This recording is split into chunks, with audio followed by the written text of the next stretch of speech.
is definitely going to help when it comes to some of these games. And we did see, as you mentioned, Revive Reciprocal taking height there in 6th zone in game number 1 and holding it, but no other team has been able to do that since. So it really depends on what you're going to be doing here. Lots of different game plans setting forward. Kanata and Adra still in this game, most likely now going to be able to take the top spot after this game.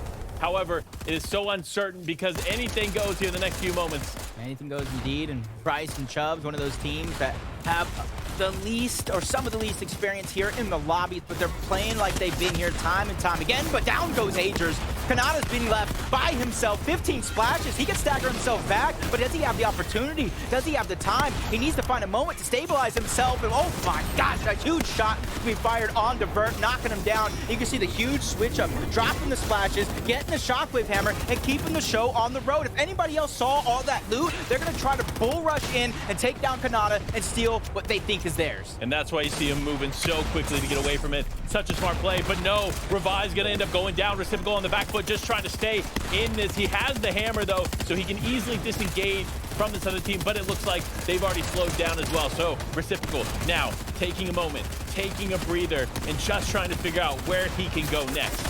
I'm going to call it a slow start, but a couple of mishaps for some of our top teams in the lobby. Trashy and Pump looking to take advantage, but Trashy accidentally shockwaving his teammate into another duo's box, taking him down altogether. The big clicks and Donnie towards your bottom right side of the screen, looking like they're smooth sailing, trying to keep that front side of zone, take some opportunity to shoot back when the moment comes. But Iamzo and Rise, they have the high ground for now, but NPen challenged for a few short moments before getting shut down once more by Iamzo.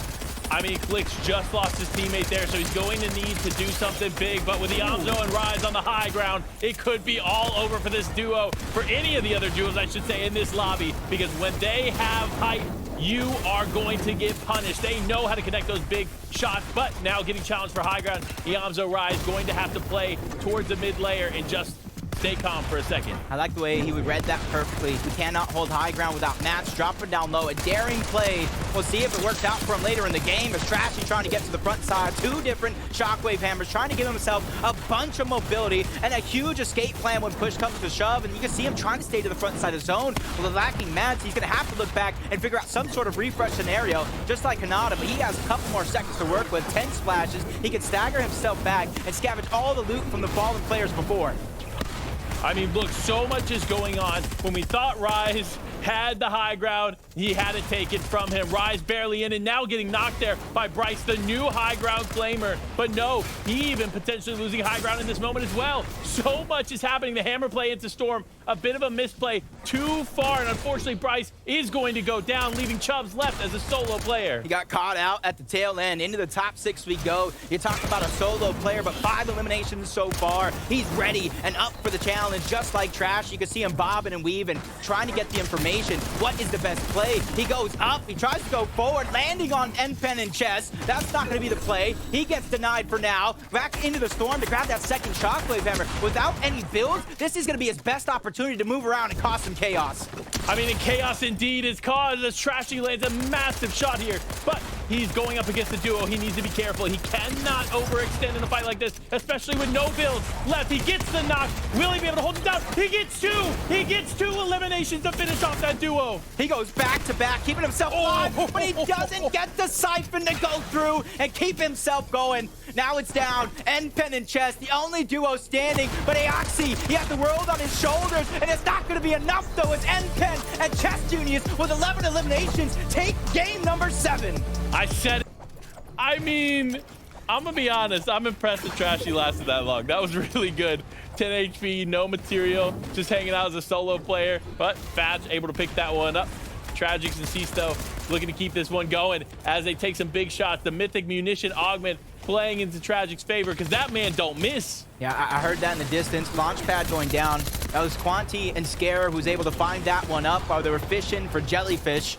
It's going to be recycled by so many other players in the lobby who might lack that mobility. Yamso spots his time to go from one high ground to the other. These builds from the start of the game, you got to thank Acorn and Cold for that one, as Booga and Peterbot trying to stay out of that destruction that is on the low ground and even finding some shots towards the backside of zone. That's going to be Dubs who feels that hurt in the morning.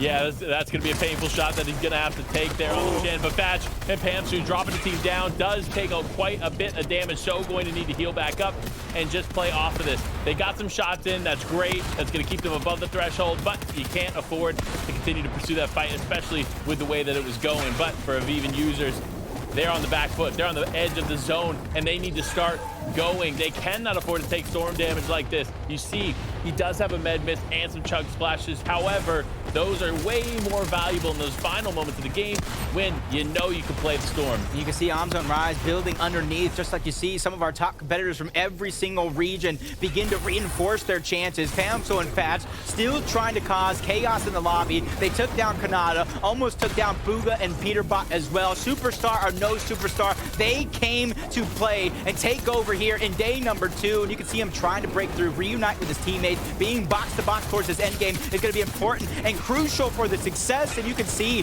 Booga under pressure. Peterbot's going to hold the covers, and now they keep this show on the road. Yeah, and this is the big game that Booga Peterbot needed, but as I say that, Revise takes a big shot onto him, but not going to be able to find the full elimination as Revise now weak. Needs to do something here, though, but unfortunately not going to be able to do it. It is going to be Scare going to take him out, and Acorn and Cold our Slappy Shores duos are still in this game, and Acorn and Cold look to reclaim the top spot. They had a little bit of a blunder just in that final game of yesterday to start the game today. Quanti gets caught slipping. Cold and Acorn looking like they're trying to take over the dirt. The low ground is all theirs. They're trying to stay ahead of everybody else, looking back only when they have to. Just like D-Roller and Jackson, they know a siphon is imminent with only a few builds left to their name. Ariel's coming out, trying to make sure that he stays as high away from that low ground as possible, but down goes Booga. Now it's Peterbot to show us what you got, and he's got a shockwave to the front side of zone, trying to keep himself alive. He's doing what he can here with the minimal resources that he has. He's going to have to find something here if he wants to stay in this game. And he's looking. My man, when this guy shoots, he don't miss. So the way he's looking for these shots is going to be huge. He's actually going to go for hype. Wait, this is so risky for him to take out high ground and focus them. But sure enough, it does end up working in his favor, causing Iamzo a little bit of damage, but it's not going to be a good exchange as Iamzo and Rise end up cleaning them up. And we got 4 teams remaining here in the final moments, and they're all superstars of the region. And you can see Cold making sure to miss Acorn up. That challenge for the high ground is going to come through, but he flies right past, landing just a short shot on Diamzo. Acorn ends up in the wrong box. He's under pressure, but he's going to be able to survive. Cold making sure that these clutch plays he's known for is going to follow him to the FNCS finals. Acorn and Cole must have heard Z talking that trash there in the pre-show, because they're coming back. Not only are they coming back, 5, 6, 7, 8 eliminations as they hold on to the final moments. Cold going to challenge Fast there on height, then go for the low ground, takes out Jackson, and now to 1v1. Ice in his veins. He called Cold for a reason. A huge shot on the match. Back to back, 10 eliminations. This man wants the title. He wants to go to the FNCS Global Championship. See the zone now. We're going to be pulling a little bit to the northeastern portion. Back into faulty splits. The different elevation changes, if you're not ready for it, could be drastic as down goes Rise. Yamso here trying to save the day, but the pressure for Qualichalk might be a little too much, and that's why you see the splashes getting dropped left, right, and center. Even though Yamso is at full HP, he's just trying to buy Rise more time before he goes down altogether. Something is better than nothing, but he realizes that one's going to be near impossible. I have to keep going. But that's something, if I'm Rise, him going down, I got to have a boast of confidence, because Yamso, his story, he came up as one of the best solo players out of nowhere. Yeah, absolutely did, but Yamzo here, an incredible fighter, and with 13 chug splashes in the inventory, he's looking to take this fight head on. Now players though, like Infinite and Chess Genius, they're doing the same thing, getting into boxes left, right, and center. Now challenging Macwood here for the throne. Will he be able to take him out here as they are both weak? One shot could turn this all around and get some much needed eliminations here for Chess and Infinite. But man, this has not been a slow day for them. Oh, zone pulled back. I was wondering why they weren't shockwaving, because they realized they had the spot that they wanted already. Kanata and Agers trying to do the same, lacking some resources of Mats. You can see the heals that he had on him very, very early on in the game. Those are done and gone. And you can see instead of taking altercations, trying to get the refresh, he knows those opportunities will come later on in the game, so he's just trying to stay ahead of the zone, so that way he can look back at a moment's notice and pop some of the most important shots that he will fire in this game. as Revise, as a solo. The pressure is on. So many players who lost their duo moments ago. Revive's Reciprocal not finding that same groove they saw in day number 1. They're taking height the first 3 games, but unfortunately in this round of events, they're not being able to find it. But now Oak is finding himself towards the high ground yet again, but not finding success in the high ground to date. But this is their chance to turn that around, to change the tide of that story, because they can hold that high ground even for just a moment longer. But no, they're pushed off, and now they need to play something together and finish this game strong. That was Serbsky and Rapid who took away the high ground, tossing them down low as possibly can be. Everybody trying to get into the zone. Revise has something to work with, especially with that shockwave hammer. We call them a dark horse, and this is his chance to really burst everybody's game. And oh my God, N-Pen and Chess Genius go down. There were some of the players causing so much chaos in this lobby, which leaves everything else up for grabs. For Yamzo, he just needs to hold on. He needs to stay alive here as a solo player and do something with his time, especially with so many other solos up in this game. You see there's 10 teams remaining, but only 14 players in the lobby. That tells you most of these players are solos here, folks. So for the duos, you got to take advantage of it. But for the solos, you just got to hold on. Taking high ground at the perfect moment from one zone to the next. Serbs Rapid trying to hold on. Yamzo using the big bush bomb as a distraction. No mask to his name. A siphon has to come through. That's his chance. He's going to be able to get it. Can he get out as Jackson gets dropped, getting tagged up from the sky, goes forward in the zone, just a little too far. He gets taken out. Serbsky's going to reap the rewards. 4 more points to his total. 4 more points for him, but it could have been so many more points if he was able to just hold on a little bit longer. Remember, those placement points are going to be huge here in a situation like this. That's why you see Revise staying alive. One of our only top 10 teams still in this here, as Revise holds it down as a solo player. His impact as a solo is going to be massive in a game like this, especially considering where they're at in the leaderboard. You can see him, spots that player trying to drop it down low. That was a great opportunity for the 2v1. It's just too much to overcome as we get into our top 3 teams, as Dubs and Xcept somehow, some way have stolen away the high ground at the perfect moment. The other full duo left is at the ultimate low. That's Qual, that's Jack, with Serbsky being that meat in the middle. He once held the high ground, he always held the high position. Now he holds on to 3rd place as he gets taken out of the lobby. Qua and Jack look to finish it off strong here. Hammer play to knock down Xcept. Dubs sent into the storm. Qua looking to connect the shot. They're exchanging quick. Dubs goes down. It's all up to Jack. Will he be able to take on the fight there with Xcept? Despite his teammates still being in it, every shot's gonna count here. Will he clean it up? And he does, as Jack and Qua walk away with the 9th victory royale of the grand finals. 9 players might have jumped on that as an opportunity to get a siphon as a refresh. They realize they don't need it. They're just ready to go from one zone to the next. Shockwave hammers galore. And for a lot of players, it's the only way around the map. Some of them might be low on resources and mats as Yamzo and Rise spot out Larson. They see him as a solo. That could be an opportunity to go and try to get that siphon, one more team out of their way for this end game. Listen, one more to go down, and it spells big points for them, but Kanata still holding down as a solo player. Those chunk flashes continue to find his way into the inventory of Kanata and keeping him alive further and further into this game. But now he's challenging this solo player in the box. But this is a big challenge. If he loses this, and he does, he could find himself dropping outside of the top 5. Such a great start to day number 1. Things not looking his way, but that's a man that can come back from the depths and still achieve greatness. You see Booga having some sort of claim to the high ground, but only for so long. He's going to have to rotate a few pacings in. Peterbot probably staggering himself back, trying to find eliminations. Cold and Acorn, they're comfortable where they're at, but they're not comfortable when it comes to resources. They're going to have to figure out where they're going to get the siphon, where they're going to get the refresh to come in at before it's too late for them and their lead. Listen, you speak of greatness, and you see him up there on the high ground. Booga getting an elimination there in the feed onto Chubbs, but Rise and Yamzo also getting an elimination there onto Nani. So much is happening in this game as it continues to break down. Acorn and Cold, though, doing a phenomenal job of playing together. This is when you see Acorn and Cold at their best, is when they are hip to hip. Acorn building out, putting themselves in the right spots. Cold picking up the eliminations, getting the damage onto these players. That is what makes them such a strong duo. And you can see Acorn leading the way, just like Rise and Yamzo on the other side, but your king for the high ground get knocked down momentarily. Do they have enough to hold on? But down goes Acorn. Cold's gonna be left by himself. But for some reason, Panda, I don't feel a lick of worry. I don't either. Listen, Cold, like you said before, is the one that's putting down all the damage, and it doesn't matter if Acorn's down because Cold's going to hold it down, potentially walk away with it. But now, finding himself ahead of the front of zone, he needs to be careful, though. Bugha and Peterbot on height will be a problem, not just for them, but for all the players in this lobby, because when they have height, they know how to control it. There he goes. Finds one. A little bit of mats to work with. I don't know how he does it. Call him a magician. He makes magic happen every time he pops up on screen.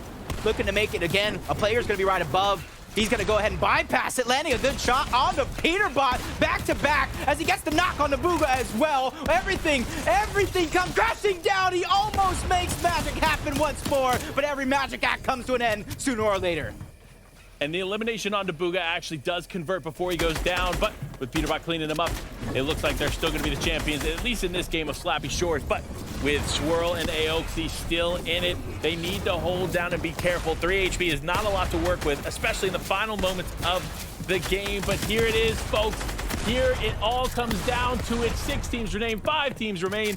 And these players are dropping like flies here, because that is what happens when the ninth zone begins. For Aoxy and Swirl, this is going to be a miracle victory if they somehow come on top. One of the busiest third parties, fourth parties that came in to start off the game. Joji has a claim to the high ground. He gets knocked. Yamzo said that's mine, snatches it away, sends him down to the low, and he's going to follow up. Another shot. Danger Hero trying to keep Joji alive, but it's not enough for the likes of Yamzo. The conversation needs to be, is Iamzo one of the greatest? He continues to do things as a solo player no one else can, and this lobby continues to show that story. Will Iamzo and Rise clean it up on the high ground? He's looking to connect the shots onto this player, so unsuspecting, but Rise almost going down, still clutches it up as Swirl actually go down, and fortunately for them, they walk away as the victors of that game. You know, I'm here.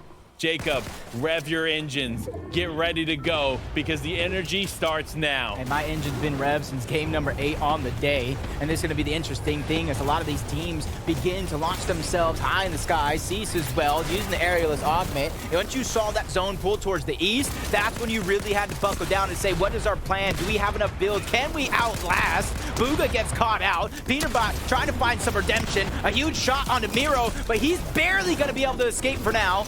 But now Peterbot, probably one of the more mechanically skilled players we've seen in quite a while, is going to be stuck by himself. He got the knock onto Miro. Now he's really trying to finish the job, and finish the job he will. Taking down Ed, a huge flank, and a huge double elimination on the duo. Bugha caught out by his old teammate, but Peterbot able to clean it up, and Rise now trying to clean some things up too, as he is a solo player too. Agers, Kanata still in this lobby. So many heavy hitters still in this lobby, and Revive's reciprocal finding themselves on the high ground is huge. When we saw them here yesterday, they were winning games. This is going to be a great opportunity for them, but the lack of resources, the mats, makes me a little shaky, but if anybody can get it done, it's the persistent players that continue to go for the high ground. Acorn and Cold.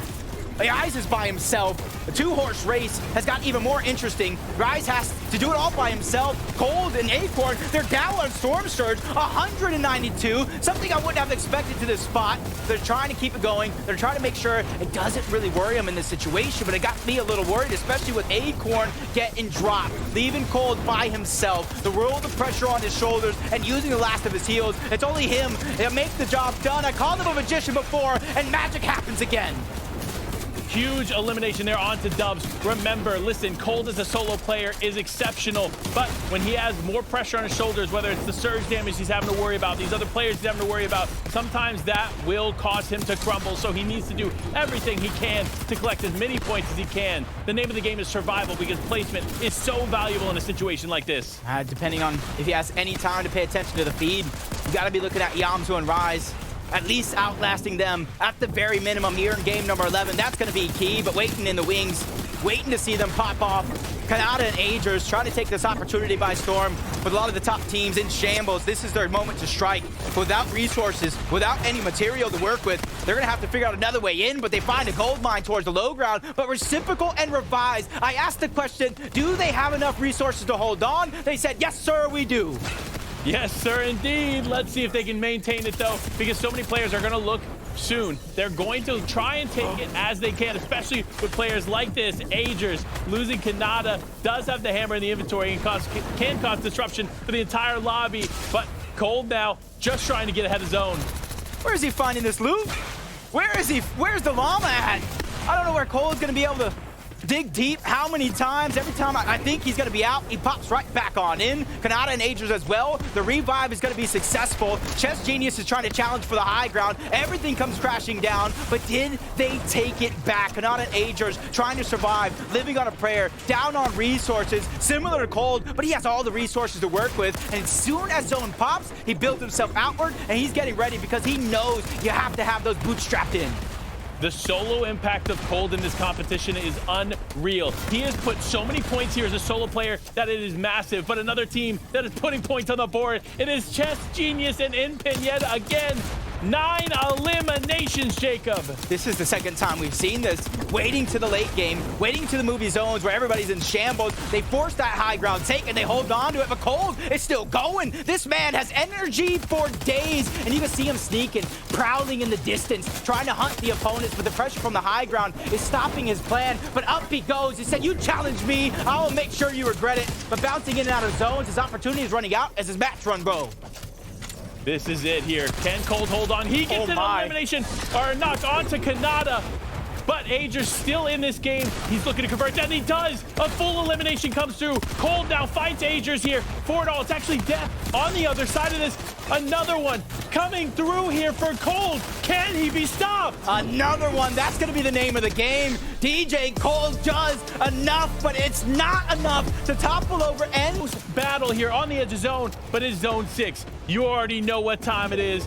Chug down that energy drink. It is time to get hyped as we go into the final moments of the NAE's Grand Finals. See, up goes Yamzo and Rise. They're trying to escape what could be defeat here at the tail end, but he slides down. The few resources he have to be used to try to get up that mountaintop. Cold doesn't have the hammer to break through these builds, and he has most of the heals, the splashes. Acorn finds a way to reunite. Cold sees a path. He's trying to ignite the fire underneath to keep his position on the leaderboard intact. And everything coming down to this, they figure out a way to escape once, but how many times can they escape death? And here it is. Casker, Clarity G holding the high ground. Huge play for them, but Acorn and Cold now in the box of another player, but could be the refreshes. Rise, 2, big shot onto Rise, almost finishing it off, but Rise getting away just by a sliver of HP. Iamzo, though, down in the feed. That is massive. Rise left as a solo player. Can he clutch it up? Acorn and Cold are on shambles as well. Acorn goes down altogether, but somehow the Cold does it again. 2 more eliminations added to his total, and a chance to get the res off onto Acorn. It goes down to these moments. Rise is going to have to step up big, but you see high ground, another team entering into the mix. Clarity and Caskers trying to be bracket busters to the leaderboard, ending everybody's run below. There's still thousands of dollars for everybody up for grabs that might not have that chance at first, so they're trying and fighting tooth and nail to keep their own game intact. What just happened? Acorn is down. Cold only has 63 HP. He needs to move away. Now as a solo player, yet again, down but not out. Cold holds on. The pressure, the game, this is all it. He's clutched game after game, moment after moment. Always the bridesmaid, never the bride when it comes to second place. Now he's going toe-to-toe, and he does it! Cold and Acorn are your FNCS Major 1 champions! And we already know they have booked their way on to the Global Championships. Congratulations, Acorn and Cold, but it's not over for these other teams, as Pump still in it as a solo player. Trying to take down Aviv. There's money up for grabs, and he wants it. He wants it to be all theirs. Aviv is going to be under his belt. Trashy's out. Zone pulls back. That's going to be the miracle they're waiting for. High ground still going to be held by Caskers and Clarity. One of the last times we've seen them this high in the sky was during their big elimination victory, but Kanata and Agers, they say, you're not going to steal the show. We might not come out on top, but we want to be the team they talk about. Down goes Kanata, up goes Agers, 2v1 yet again. What are we witnessing coming down to the wire? Agers said, nah, Cole isn't the only solo player that can clutch up. I'm going to do it here. Final game of the day, pressuring down below. He has everything he needs. He has a few resources, tons of ammo to make this work, but he just needs to hold on. It's almost looking like a solo FNCS here. One team has the chance to call themselves a full duo. That's Burt and Walkers that are towards the low ground, trying to stay ahead of zone. If Sphinx is not careful, he can be the next one eliminated out of this lobby, but maybe Pump has something to say about it. He wants to challenge Agents for the high ground, sending him tumbling down. That was his moment to strike. Didn't work out as he wanted, so Agents gonna hold on to be the king in the sky. Yeah, but how much longer can he hold on? What an elimination onto Pump. He can only hold on for so much more. 20 builds remaining, not too much to work with, but with the way the zone is pulling, he might be able to do it for the remainder of this game. You see Jake, Walkers, Vert, all down below. It is one duo and the rest are solos. Walkers and Vert looking to clean it up from the low ground, but on height, of course, he still remains. Timing has to be perfect here for Agers. He wants to try to disrupt the 2v1s, take advantage of the solo that's down, but it's not going to be a chance anymore. Down goes Jake. Burton Walkers in a 2v1 versus Agers here. And this is all for bragging rights here for the final game. We know who won, but who's going to be rewarded with the last victory royale of FNCS NAEs? And it's going to be Walkers. It's going to be Burt as he hits the slam dunk, taking down Agers. What a way to finish the NAE's Grand Finals Major #1.